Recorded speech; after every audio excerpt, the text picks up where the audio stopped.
Bună ziua și bine v-am găsit la o serie din Metin 2, din Nestland 2. Da, după cum vedeți, așa, după cum vedeți, am mai jucat ce puțin, am level 23, iteme nu prea bune, dar merge. Am pe aici chestii. Dacă puteți să-mi ziceți ce să fac cu punctele, le-aș arunca pe jos, aș face orice cu ele. Dar aici sunt câteva cărți mai bune, cu fără lumina lunii, cu fără din astea, niște cărți pe aici. O freză care trebuie să dau la schimb. Niște pietre, un FMS care trebuie să-l dau la plus 9, desigur cu blez. Și aici haideți să batem imediat. Să ne pregătim.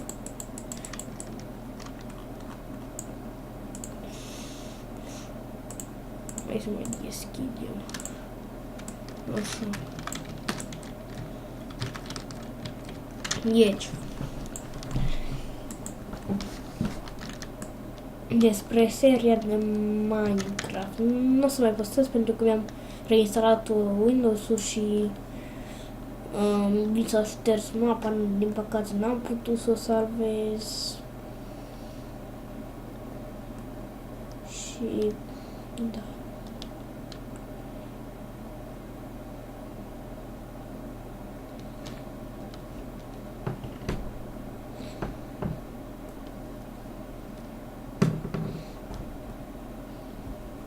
Da, nu vorbesc pe mult, dar în episodul ăsta vă vorbesc despre cum m-am apucat de metinul acesta și așa. Și farmăm, esențial, pergamen, mine, cuvântării.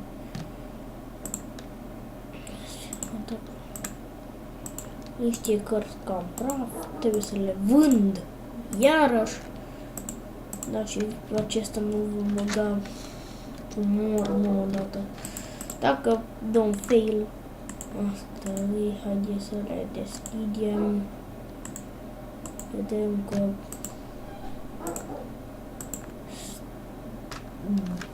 da, stați. Da, am revenit. Nu știu dacă se vede full screen. Am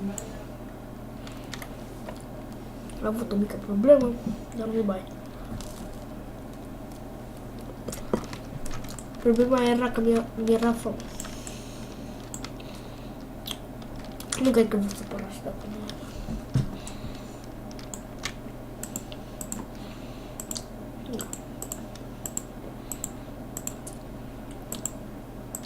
Dacă dau fail, asta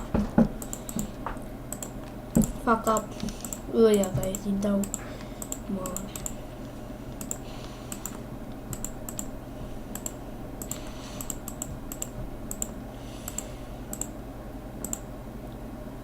Este videoclipul să se numească prezentare iteme, farmăm plus FMS plus 9.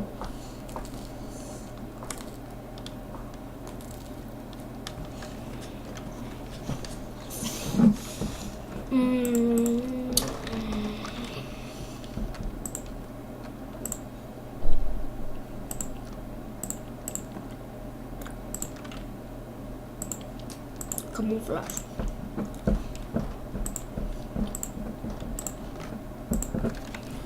În fiecare zi, noaptea, o să las shop-ul cu cărți, cu pietre, ca să scot și vreun ban.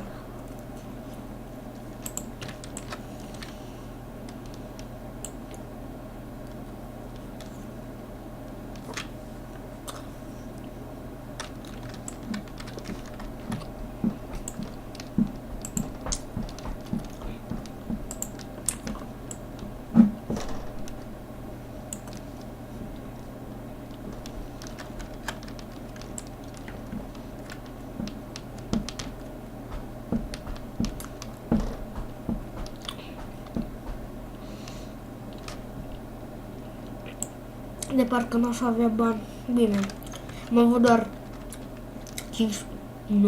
18 capa. Ideea e că eu pun și globurile. Astea infanterii sălbatic le pun la un capa, 1 milion, da? Și așa de sălbatic de votă la 2 milioane.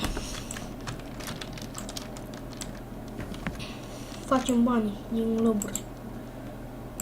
Încă 2 capa. Dacă vreți să știți, metinul ăsta este hard PVM. Și când mă refer la hard PVM, chiar e hard. Bine, la început o să vi se pare că e ușor, dar acum uitați-vă la mine cum cresc.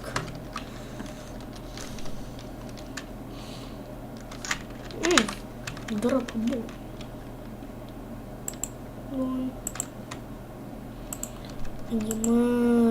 Infanterii sălbatic. Cred că va trebui să deschid deja un shop.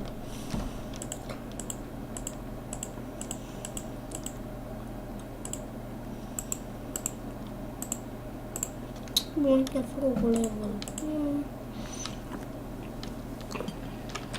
Stai. Eu eram atent la mâncare.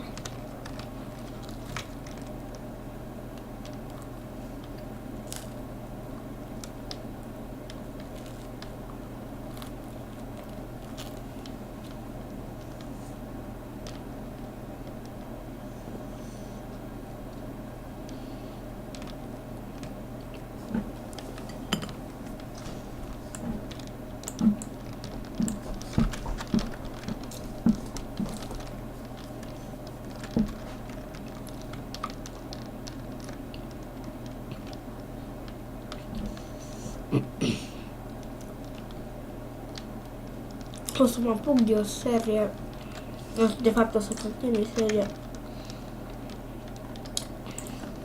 În Metin 2 vreau să vă zic ceva, pentru că eu după faptă și răsplată, cum se zice. Nu n-am mai intrat pe Metin, mi-a murit calul armat.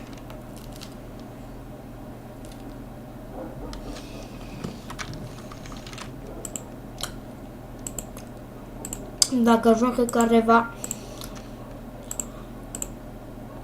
dacă ar vrea să schimbe freza asta până cu batic din ăla roșu, stecheră, protecție întunecată, dar unde să mai pun și pe asta?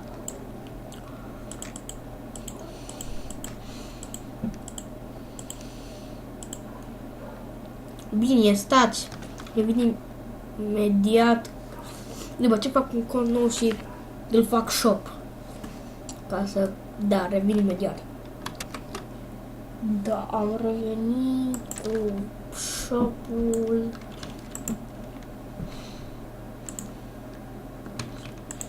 Voi băga chestiile astea, 6 la viață.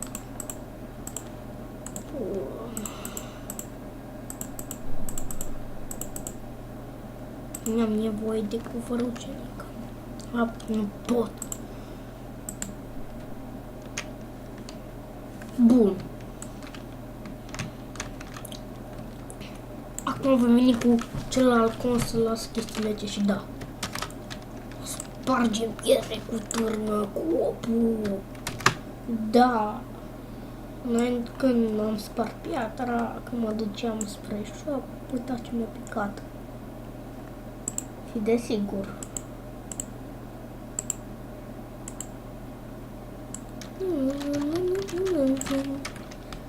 Da, ne vedem la shop. Dar după cum am revenit, dar a luat o grămadă, dar am meritat.